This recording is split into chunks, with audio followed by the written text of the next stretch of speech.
안녕하세요. MC 김교준입니다. 내 손 안의 해외 주식이 새로운 모습으로 여러분께 찾아갑니다. 앞으로 세계의 다양한 초우량 기업들을 여러분께 소개해 드릴 텐데요. 이 기업의 스토리가 궁금하다, 투자 포인트가 궁금하다, 혹은 혹시 모를 리스크까지 궁금하신 분들 글로벌 슈퍼스탁 구독과 알림 설정까지 부탁드리겠습니다.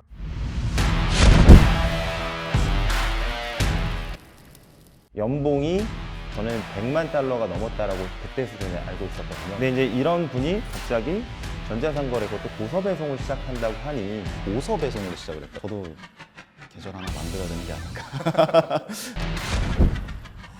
안녕하세요 여러분. 세계의 다양한 초우량 기업을 소개하는 글로벌 슈퍼스탁 MC를 맡게 된 김교준입니다. 안녕하십니까, 미래에셋 배우 박광남 선임 매니저입니다. 안녕하세요. 잘 부탁드립니다. 네, 부탁드립니다. 요즘 제일 핫한 키워드는 코로나19가 아닐까 싶습니다. 예, 맞습니다. 코로나19 사태 때문에 소비도 전반적으로 많이 위축이 되지 않았나 싶은데 어떤 상황인가요? 지금 글로벌 IB 같은 경우에는 미국의 1분기 경제 성장률이 마이너스 20% 이하까지도 떨어질지도 모르겠다라는 우려를 하고 있는 상황이고, 뉴스 기사에서도 많이 나오지만 유럽 같은 경우에는 일부 국가들은 이제 이동 통제를 굉장히 강력하게 시행을 했죠. 나가서도 안 되고 만나서도 안 되고 사실 이제 집 안에만 있으면 할 게 별로 없지 않습니까? 예. 그러니까 집 안에만 있으면 할 게 별로 없는 상황이다 보니까 반대로 이제 저희가 집중해야 될 만한, 그러니까 볼 수 있는 새로운 환경들이 좀 만들어지고 있는 것 같습니다. 오히려 이 상황 때문에 분명히 반사 이익을 보거나 좀 성장이 가속화되는 분야가 있을 수도 있단 말이에요. 예, 맞습니다. 저희가 그래서 주목하고 있는 분야는 전자상거래 시장을 좀 더 주목을 하고 있고요. 저는 이 부분이 중장기적으로는 패러다임이 변화할 수 있는 중요한 계기가 될지도 모르겠다라는 생각을 하거든요. 그 얘기인즉슨 집에 있는 시간이 많기 때문에 집에서 활동하는 새로운 방식들의 이제 문화를 지금 체험을 하고 있는 거죠. 그럼 과거에는 사용하지 않았던 그런 중장년층이 이제 이런 시장에서 어쩔 수 없게 사용이 돼서 이런 경험을 쌓는다면 그분들은 향후 이 사태가 종결이 되더라도 유입이 될 수 있겠죠. 유입이 될 수 있다는 그런 부분에 저희가 좀 집중할 필요가 있는 것 같습니다. 그러면 이 상황에서 이 미국의 전자상거래 시장을 선도하고 있는 기업 아마존에 대해서 한번 이야기를 나눠보는 시간 가져보도록 하겠습니다.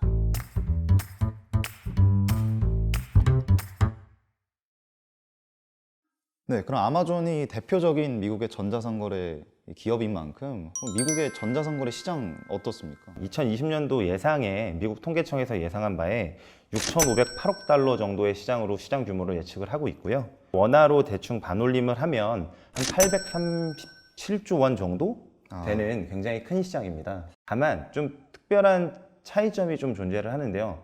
미국 시장 내 이 전자상거래가 전체 소매 시장에서의 차지하는 비중은 11% 정도밖에 되지 않습니다. 국내 같은 경우에는 2020년 예상치가 대략 35% 정도 되고요. 중국 같은 경우에는 한 25%를 예상하는데 전자상거래 부분에서만큼은 아직까지는 낮은 시장 점유율을 갖고 앞으로도 성장 가능성이 높은 시장이다라고 오히려 말씀을 드릴 수 또 있습니다. 낮은 만큼 또 가능성이 높다라고 볼 예, 수도 맞습니다. 있는 부분이겠군요.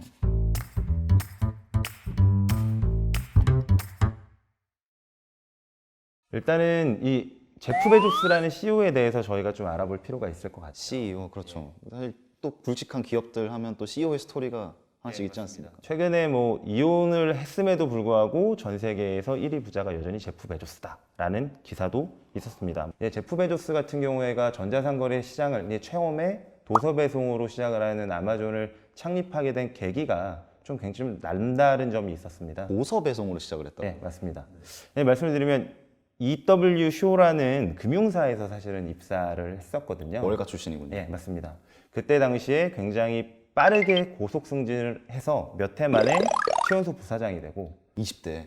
연봉이 저는 100만 달러가 넘었다라고 그때 수준에 알고 있었거든요. 근데 이제 이런 분이 갑자기 전자상거래 그것도 도서 배송을 시작한다고 하니 사실 굉장히 예측하기 못했던 행보네요. 예, 맞습니다. 근데 그 가장 큰 이유 중에 하나가 93년과 94년도에 이 전자 인터넷 사용률이 2,300% 정도가 증가했다고 합니다. 근데 이 시장의 성장성을 제프 베조스는 꿰뚫어 본 거죠. 그러면 결국 지금의 아마존을 생각하면 정말 거대한 기업이 됐을 텐데 그 과정에 또 특별한 좀 계기가 있을까요? 좀 재밌는 일화가 있어서 소개를 드리고 싶은데, 제프 베조스가 예전부터 제프 아마존닷컴이라는 자신의 이메일을 좀 공개를 했다고 합니다. 그래서 책을 팔던 이제 시절의 제프 베조스는 이 메일을 통해서 무작위로 한 1,000명의 고객에게 메일을 보냈는데 뭘 팔면 좋을까요? 뭐 이런 질문을 했다고 하더라고요. 직접 물어봤군요. 예, 맞습니다. 그 각양각색의 대답을 보고 모든 물건을 팔면 되겠구나라는 생각을 하지 않았을까? 그러면서 지금의 아마존의 이 시스템이 시작이 된 거군요. 이미 예, 머릿속에서. 맞습니다. 저희 아마존 로고를 보시면 아시겠지만 그 아마존이라고 글귀 써 있고 웃고 있잖아요. 예, 웃고 있는 모습이잖아요. 그게 화살표 방향을 보면 A부터 Z까지라는 거죠. 아, 그러네요. 뒤에 보시면 A에서 A부터 Z로 가는군요. Z까지 모든 거를 판매를 하겠다라는 제프 베조스의 그런 뜻이 담겨 있는 로고라고도 생각하시면 좋을 것 같습니다.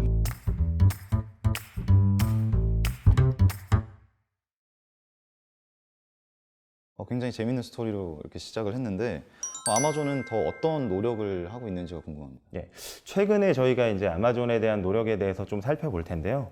그 아마존이 가장 지금 최근 들어서 중점적으로 투자하고 있는 부분이 배송 서비스의 개선입니다. 8천조 시장이 미국의 소매 시장이라고 생각하시면 되세요. 네. 근데 시장 점유율이 그러면 1% 올라갈 때마다 80조씩 늘어나는 시장이라고 보시면 돼요. 이제 규모가 엄청난 거죠. 근데 그런 시장에서 그럼 어떻게 하면 점유율을 올릴 수 있을까에 대한 고민이 아마존이 가장 많이 한 고민이지 않을까라고 생각을 합니다. 네. 그래서 이 시장 점유율을 끌어올리기 위해서 한 선택이 배송 시스템을 개선을 하자. UPS에서 나온 자료에 따르면 미국 택배사들의 평균 배송 일수는 2에서 한 8일 정도가 소요가 됩니다. 이 변동성도 심하군요. 예. 근데 다만 이제 땅덩이를 생각하면 뭐 그럴 수 있겠다라고 생각을 하는데 이게 더 불안한 거는 이게 불확실성이 굉장히 크다고 하더라고요. 언제 배송될지 모르는 겁니다. 정확하게는. 더 오래 걸릴 수도 있고 더 오래 걸릴 수도 있는 거고. 확답을 평균이라는 깔끔하게 거니까. 못 하는군요. 예, 맞습니다. 그런 불안감들을 아마존은 해소를 하기 위해서 과거부터 굉장한 규모의 투자를 했던 거고 특히 이 물류와 배송 쪽에 포커스를 둬서 투자를 한 거거든요. 근데 여기서 더 나아가서 아마존이 당일 배송 서비스를 사실 작년 2분기부터 적극적으로 투자를 하면서 당일 배송 서비스를 하겠다고 얘기를 했었거든요. 미국에서 당일 배송이요. 캐펙스 투자 비용만 해도 엄청 났습니다. 2019년 2분기에 8억 달러, 3분기에 10억 달러, 4분기에 15억 달러. 배송을 위해서. 배송을 위해서 그만큼씩 투자를 했고요. 그래서 지금 아마존은 당일 배송만으로도 1천만 개의 물건을 미국 전역에 보낼 수 있는 상황까지도 올라왔습니다. 그리고 또 재밌는 부분이 하나 있는데 아마존이 가지고 있는 항공기가 몇 대인지 아십니까? 항공기를 가지고 있네요. 아마존이 직접. 항공기를 가지고 있습니다. 전혀 예상이 안 되는데요. 아마존이 현재 기준으로 한 40대 정도를 가지고 있고요. 향후는 이거를 한 70대까지 늘릴 예정입니다. 그게 아마존 에어군요. 네, 맞습니다. 그게 아마존 에어인데 이런 항공기를 직매입하는 것도 아마존이 중장기적으로 이 물류 시스템을 지속적으로 내재화하겠다는 부분으로 저는 생각을 하고 있고요. 이 내재화에서 이 다른 경쟁자가 감히 범접할 수 없는 그런 해자를 만들겠다라는 의지로 생각을 하고 있습니다. 배송 이후에도 아마존이 집중하고 있는 또 전략이 있습니다. 아마존 프라임이라는 멤버십 서비스인데요. 일단 쇼핑에서 이제 무료 배송을 제공을 해주고요. 이제 제가 아마존 웹사이트 들어가서 물건을 샀을 때 몇 번 사든 배송은 무료다 맞습니다. 이런 말씀이시죠? 네. 멤버십에 가입만 한다면 네. 두 번째는 식료품 배송도 무료로 되기 시작했습니다. 이 서비스가 중요한 이유를 두 가지를 꼽아서 좀 말씀을 드릴 수 있을 것 같은데요. 네, 첫 번째는 기업 측면에서는 이 아마존 프라임 서비스를 통해서 매출액이 굉장히 안정화되는 효과를 볼 수가 있습니다. 그렇겠네요. 이미 정기적으로 구독을 해서 돈이 발생을 하니까. 네, 맞습니다. 저희가 예측 가능한 이제 이익이 발생을 한다는 거죠. 그래서 이제 기업이 투자를 하거나 이런 결정을 내리는 상황에서 굉장히 이익이 되는 부분이 되거든요. 그다음에 두 번째는 이 아마존 프라임의 고객들이 이러한 서비스로 인해 이제 논 프라임 고객 대비해서 아마존에서 소비하는 금액이 2배 정도 이상 차이가 난다는 부분입니다. 훨씬 충성도도 높고 사용도 많이 한다는 뜻이군요. 제가 앞에 서술을 드렸듯 배송 서비스의 개선과 이런 충성 고객의 확보는 아마존의 전자상거래의 경쟁력을 더욱더 강력하게 만드는 키 요인이다라고 저희는 말씀드릴 수 있을 것 같습니다. 알겠습니다. 그럼 이렇게 좀 공격적인 그리고 다양한 분야에서 투자를 하고 있고 굉장히 시스템을 잘 갖추고 있는 아마존, 그래도 어느 정도에 좀 투자할 때 유념해야 되는 부분이 있지 않을까 싶은데요.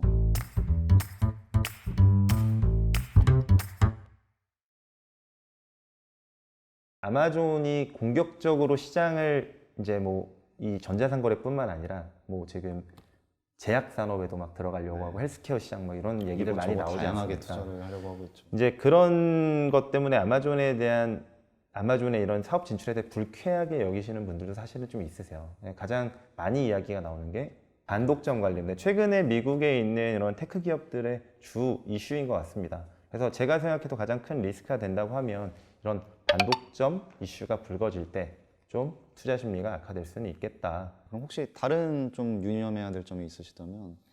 그리고 최근에 이제 아마존 같은 경우에는 이런 성장 스토리에 대해서 공감하시는 분들이 굉장히 많습니다. 그렇기 때문에 그 가격이나 가치가 이제 시장에서 거래되는 가격이 그렇게 저렴한 상황은 아닙니다. 그래서 이런 부분들도 저희가 이제 아마존을 바라볼 때는 한 번 더 고민을 해보셔야 되는 이제 그런 이유 중에 하나라고 생각을 합니다. 네, 알겠습니다.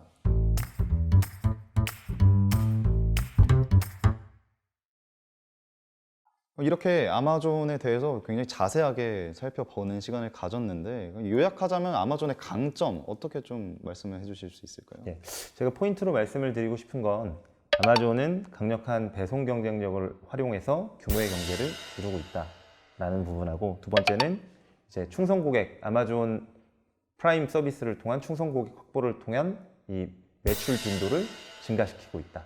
세 번째는 현재적인 캐펙스 투자를 통해서 경제적인 혜자를 구축해 놨으며 향후에도 더 높은 혜자를 만들어 나갈 것이다 라는 부분으로 좀 정리를 할 수 있을 것 같습니다.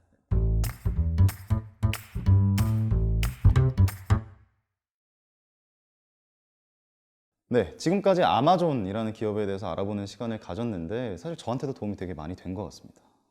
감사합니다.